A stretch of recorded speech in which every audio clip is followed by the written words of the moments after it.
Rand Paul. Senator, good to see you. Welcome back, sir. Good to be with you, Sean. And if you see the president, can you give him a message? Well, I'll be seeing him sometime later. Yeah.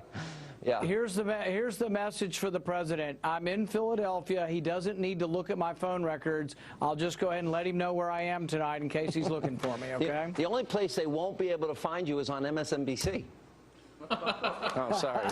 All right. Now, let me ask you on a serious question. Let me see if I got this right. The government is snooping on every American watching this program, every American, and they've been resistant to say, like, Fort Hood is a war on terror. They won't use the T word for terrorism, but apparently they're looking up T for Tea Party. I think these are connected in as much as they say a lot. What are your thoughts?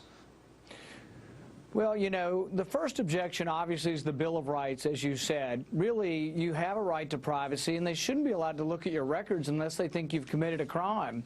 But the second aspect of this is it's not a very good way to look for terrorists. For example, the Sinarif brothers, the Boston Marathon bomber, we knew he was a potential problem, but then somebody forgot to look and find out that he had flown back to Chechnya. So we're not doing a good enough police work. We can't seem to keep up with the people we've been told about. Remember the underwear bomber? His dad turned him in, and we couldn't keep up with him. He still got on a plane, and yet they think somehow they're going to go through billions of bits of information every day. I think really we have to step back and say, is this good police work? But also, isn't our right to privacy more important than this? Well, would you then say it's broad sweeping, the least effective method possible, and the most intrusive on our rights? Yeah, and I think the thing is that really this is what our founding fathers fought the revolution over. At least one of the points is they objected to general warrants. These were warrants that didn't specify who was going to be searched, so the British soldiers could go from house to house. Now we're going from computer to computer, not of people who are suspected of being terrorists, of every American. They're going through 1 billion phone calls a day, and from your phone records, they can track your movements. That's why I was joking about telling the president I'm in Philadelphia, because I called my wife earlier so they can ping that, and they'll know that I'm actually in Philadelphia tonight. And really, do we really want them tracking our whereabouts? That's funny, but honestly, it's not that funny. Let's take a look. And the president, as a candidate, and had a lot of things to say about this, that he wouldn't do this. Let's remind people of the things that he promised. If someone wants to know why their own government has decided to go on a fishing expedition through every personal record or private document, through the library books that you read, the phone calls that you've made, the emails that you've sent, this legislation gives people no rights to appeal the need for such a search in a court of law.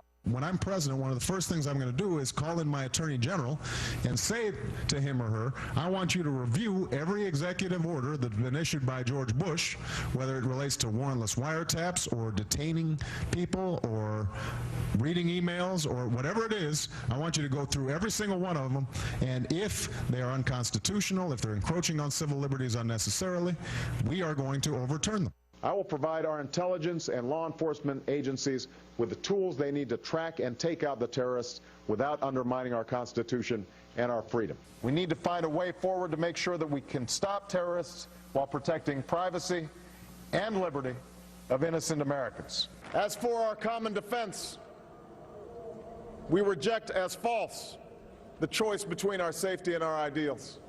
Senator, did he fulfill those promises?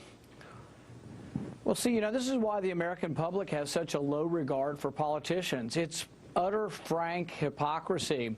This is also the same president who made all those grand promises, who signed legislation that says that an American citizen can be arrested without charge, indefinitely detained, and sent to Guantanamo Bay. But he says, oh, I won't ever do it. I don't intend to do it. But he signed law giving himself that power. So he says a lot of good things, and he sounds good, but he doesn't really seem to mean anything that he says. And that kind of hypocrisy is why Americans are so fed up with Washington. Senator, the Director of National Intelligence back in March, James Clapper, told the Senate Intelligence Committee that the NSA did not collect data of millions of Americans. I want to air this and see if you think this is true. Does the NSA collect any type of data at all on millions or hundreds of millions of Americans? No, sir. It does not. Not wittingly. There are cases where they could inadvertently, perhaps, collect, but not wittingly. Senator, did he tell the truth there?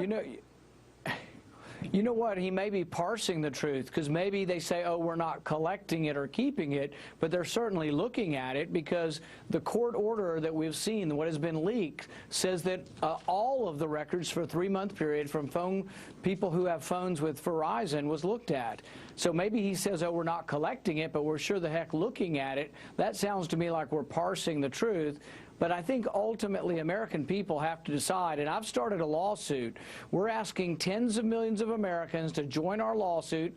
You can go to randpac.com, join this lawsuit. We want you on our lawsuit, Sean, because they're probably looking at your phone records for certain. We want tens of millions of Americans to sign up and say to the president, we want them to say to the president, we don't want you looking at our phone records unless we're accused of a crime. You know, Senator, I had a thought today, and I want to run it by you. I was thinking, if this was, they keep saying this was done in the name of national security, and this is so general and broad sweeping and inefficient, as we stated, wouldn't, if they really cared about security, wouldn't they secure the border first before they would spy on all these Americans?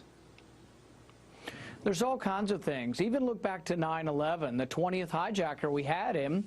The FBI had him for a month, and they wrote 70 letters asking for a warrant, and it never came. We're not doing good police work, but we're overly broadly looking at everyone's records. It's the wrong way to go.